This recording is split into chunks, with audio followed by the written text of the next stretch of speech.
మనందరికీ రామాయణ కథ తెలుసు. శ్రీరాముడు రావణుని సంహరించి అయోధ్యకి తిరిగి వచ్చి పట్టాభిషేకం చేసుకున్నట్లు మనం కథల్లో చదివాం అని విన్నాం కూడా. కానీ మీరు ఎప్పుడైనా ఆలోచించారా రామాయణం తర్వాత ఏమైంది అని? లవకుశులు ఎక్కడికి వెళ్లారు? వాళ్ళ వంశం ఎలా సాగింది? రఘువంశం అద్భుతమైన వంశం. ఎప్పుడో భూమిపై అత్యంత గొప్ప వంశంగా వెలుగొందింది ఈ రఘువంశం. అది చివరికి ఎలా అంతమైంది? మహాభారత సమయంలో రఘువంశానికి ఏమైంది? మహాభారతంలో రఘువంశం వాళ్ళ పాత్రలు ఏంటి? ఈ రోజు మనం ఈ అద్భుతమైన గాథ మొత్తం తెలుసుకుందాం.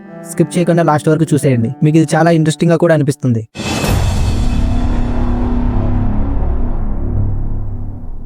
రావణ సంహారం తర్వాత శ్రీరాముడు అయోధ్యకు తిరిగి వచ్చి రాజ్యాభిషేకం జరిగింది. ఆ తర్వాత కొద్ది రోజులకి రజకుల అతను సీతమ్మ మీద నింద వేశాడు. ప్రజలు నమ్మకాన్ని కోల్పోకూడదని భావించి రాముడు ఒక భారమైన నిర్ణయం తీసుకున్నాడు. తమ్ముడైన లక్ష్మణునితో సీతను అడవిలో వదిలిరమ్మని చెప్పాడు. ఈ మాటలు విన్న లక్ష్మణుడికి గుండె ఒకసారిగా నలిగిపోయింది. అయితే అన్నయ్య ఆజ్ఞ ముందు తల వంచాల్సి వచ్చింది. అడవిలో ఒక చెరువు వద్ద రథం ఆపి లక్ష్మణుడు కన్నీళ్లతో సీతమ్మకు నిజాన్ని చెప్పాడు. ఇది రాముని ఆజ్ఞ, క్షమించండి అమ్మా అని సీతమ్మకు ఇలా చెప్పాడు. సీతమ్మ ఏమీ మాట్లాడలేదు. గుండెల్లో బాధను దాచుకుని శాంతంగా అంగీకరించింది. లక్ష్మణుడు కన్నీళ్లతో సీతమ్మ కాళ్ళకి నమస్కరించి వెనక్కి నడుచుకుని వెళ్లిపోయాడు. అడవిలో సీతమ్మ ఒంటరిగా మిగిలిపోయింది. లక్ష్మణుడు విడిచిపెట్టిన తర్వాత సీతమ్మ వాల్మీకి మహర్షి ఆశ్రమానికి చేరింది. వాల్మీకి మహర్షి ఆమెను గౌరవంతో ఆహ్వానించి ఆశ్రమంలోకి ఆశ్రమించాడు. సీతమ్మ అప్పటికే గర్భవతిగా ఉంది. వాల్మీకి ఆశ్రమంలోనే ఆమె పిల్లలను ప్రసవించింది. ఇద్దరు పురుష సంతానం పుట్టారు, లవుడు మరియు కుషుడు. వాల్మీకి మహర్షి వేదాలు, ధర్మం, రామాయణ గాథలు వాళ్ళకి బోధించాడు. వీరికి శౌర్యం, విద్య, శస్త్ర విద్యలు, ధనుర్విద్య అన్నిటిలోనూ తీర్చిదిద్దారు. సీతమ్మ వాళ్లకు తల్లిగా ధైర్యాన్ని, నైతిక విలువలను నేర్పింది. అప్పటి వరకు లవకుశులకు తమ తండ్రి శ్రీరాముడు అన్న విషయం తెలియదు.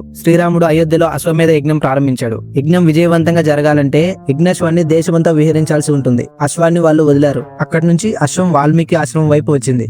ఆశ్రమంలో లవకుశులు అప్పటికే యవ్వనంలోకి ప్రవేశించారు. వీరికి రాముడి యజ్ఞం మరియు తండ్రి ఎవరో కూడా పూర్తిగా తెలియదు. వారు ధర్మం, న్యాయం గురించి వాల్మీకి దగ్గర నేర్చుకున్నారు. అప్పటికే అశ్వం వచ్చినప్పుడు వాళ్ళు దాన్ని ఆపేశారు. అశ్వాన్ని పట్టుకోవడం అనగా యుద్ధానికి సవాల్ చేయడం లాంటిది. రామచంద్రుని సైన్యం వెంటనే అశ్వాన్ని వెనుకాడుతూ ఆశ్రమం దగ్గరికి వచ్చింది. లవకుశులు సైన్యాన్ని ఎదుర్కొన్నారు. శత్రుయోధులు పరాజయం పాలయ్యారు. ఆ విషయం శ్రీరాముని వద్దకు చేరింది. శ్రీరాముడు సైన్యం సహితంగా స్వయంగా ఆశ్రమం వైపు వెళ్లాడు. అక్కడ లవకుశులతో సైన్యం మళ్లీ యుద్ధానికి సిద్ధమైంది. లవకుశులు ధైర్యంగా యుద్ధం చేశారు. శ్రీరాముని ముందు కూడా వీరికి ఏమాత్రం భయం లేకుండా యుద్ధం కొనసాగించారు. ఆ సమయంలో వాల్మీకి మహర్షి అక్కడికి వచ్చి యుద్ధాన్ని ఆపాడు. వాళ్ళిద్దరూ శ్రీరాముని కుమారులేనని ప్రకటించాడు. ఈ విషయం తెలిసిన వెంటనే శ్రీరాముడు ఆశ్చర్యపోయి ఆనందంతో తన కుమారుని కౌలించుకున్నాడు. లవకుశులు తొలిసారి తండ్రిని చూసి ఆనందంతో గుండె నిండిపోయింది. సీతమ్మ కూడా వాల్మీకి ఆశ్రమం నుంచి అక్కడికి వచ్చి వీళ్ళు నీ బిడ్డలు అని చెప్పి అంగీకరించింది. ఇలా లవకుశులు మరియు శ్రీరాముని తొలి కలయిక జరిగింది. శ్రీరాముడు లవకుశులతో కలిసిన తర్వాత సీతమ్మను తిరిగి అయోధ్యకు రమ్మని కోరాడు. కానీ సీతమ్మ గుండెల్లో అందులేని బాధ మిగిలింది. అప్పటికి ప్రజలు తనపై మరోసారి సందేహాలు వ్యక్తం చేయడం మొదలుపెట్టారు. రాముడు కూడా ప్రజల ముందు తనను నిర్దోషిగా నిరూపించమని కోరాడు. వాల్మీకి మహర్షి సభ ఏర్పాటు చేశారు. అందరి ప్రతిదేవతలు, మహర్షులు ప్రజల సమక్షంలో సీతమ్మ తలపైకి ఎత్తి మాట్లాడింది. నేను చిత్తశుద్ధిగా ఉన్నాను, నాకెవరితోనూ పాప సంబంధం ఏమిటి లేదు. ఈ మాటలు నిజమైతే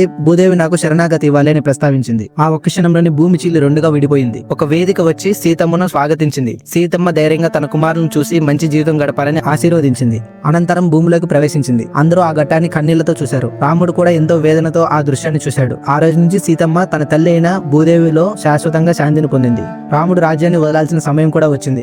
లవకుశులు చిన్నప్పటి నుంచి ధర్మ పరిచర్యలు, యుద్ధ కళలు నేర్చుకుని యుద్ధవీరులయ్యారు. రాముడు తన కుమారులకు రాజ్యాన్ని ఇచ్చే సమయం వచ్చింది. అయోధ్యలో పెద్ద సభ ఏర్పాటు చేశారు. ప్రజల ముందు రాముడు లవకుశులను పిలిపించి రాజసింహాసనంపై కూర్చునే అవకాశం ఇచ్చాడు. రాజ్య భూముల బాధ్యతలు, పాలనా విధానం గురించి వారితో చర్చించి ధర్మ పాలనలో నిలబడాలని ఆశించాడు. లవకుశులు తమ తండ్రి ఆశీర్వాదంతో రాజ్యం చేపట్టారు. అతిథులు, ప్రజలు అందరూ వారి ధైర్యం, విజ్ఞానం చూసి సంతోషపడ్డారు. రాముడు తన పని పూర్తయిందని భావించి సరియు నదికి పయనమయ్యాడు. ఆ తర్వాత రాముడు మరియు వారి అన్నదమ్ములు కలిసి తనువును ఆ నదిలో వదిలేశారు. ఆ తర్వాత లవుడు శ్రావష్టి అనే రాజధానిని స్వీకరించాడు. కుశునికి కుశావతి అనే నగరాన్ని రాజధానిగా స్వీకరించి అలా వాళ్ళిద్దరూ వేర్వేరు నగరాలను పరిపాలించారు. అందువల్ల రఘువంశం రెండు శాఖలుగా విడిపోయింది. ఇక్కడే దీనిని లవవంశం అండ్ కుశవంశంగా మార్చారు. లవవంశం చాలా కాలం పాటు శ్రావష్టిని పరిపాలించింది, కానీ క్రమేణా బలహీనమైపోయింది. కొన్ని శతాబ్దాలలో ఈ వంశం చాలా వరకు చరిత్రలో కనిపించకుండా పోయింది. కుశుని వంశస్థులే అయోధ్యపై పరిపతి కొనసాగించారు. రాముని తర్వాత కుశుడు ద్వారా రఘువంశం సాగింది. మహాభారత యుద్ధంలో రఘువంశపు వారసులు ఇంకా ఉండేవారు. వీరిలో ప్రముఖుడు బృహద్బలుడు.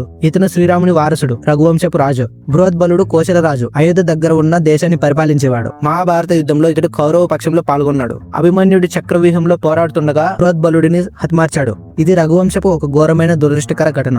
ఎందుకంటే శ్రీరాముని వంశస్థుడు ఒక గొప్ప రాజు ఒక మహాసమరంలో మరణించాడు. శ్రీరాముని వంశస్థులు ఎవరూ రణరంగంలో ఇంతవరకు మరణించలేదు. ఇతనే ఫస్ట్ రణరంగంలో మరణించడం. ఆ తర్వాత పాండవులు ఈ అయోధ్యని హస్తినాపురంలోకి చేర్చుకున్నారు. అలా లవకుశుల వంశం కూడా ముగిసిపోయింది. ఈ విధంగా ఒకప్పుడు రఘువంశము శ్రీరాముని గొప్ప వారసత్వంతో వెలుగొందింది. వంశం కాలానుగుణంగా బలహీనమై చివరికి చరిత్రలో కలిసిపోయింది. ఇది మనకు చెప్పే ఒక గొప్ప బోధ. ఎంత గొప్ప వారసత్వం ఉన్నా ధర్మం పట్టుత్వం లేకపోతే ఆ వంశం నిలబడదు. శ్రీరాముడు పరిపాలించిన రామరాజ్య గౌరవం గౌరవాన్ని చివరికి బృహద్బలుడి పాలనలో కోల్పోయింది. మహాభారత యుద్ధం వంటి ఘోర సంగ్రామాలు కూడా రఘువంశ పతనానికి కారణమయ్యాయి. కార్యదక్షత, విలువలు ఉంటేనే ఒక వంశం నిలబడుతుంది. ఇది మనం నేర్చుకోవాల్సిన గుణపాఠం. మీలో ఎంతమందికి పూర్తిగా అర్థమైందో మీ అభిప్రాయాన్ని కామెంట్లు చెప్పండి. ఈ వీడియో మీకు నచ్చినట్లయితే లైక్ చేయండి, షేర్ చేయండి. మన చరిత్ర మనమే తెలుసుకోవాలి. మరింత ఇంట్రెస్టింగ్ కాన్సెప్ట్ మళ్ళీ కలుస్తా. By by.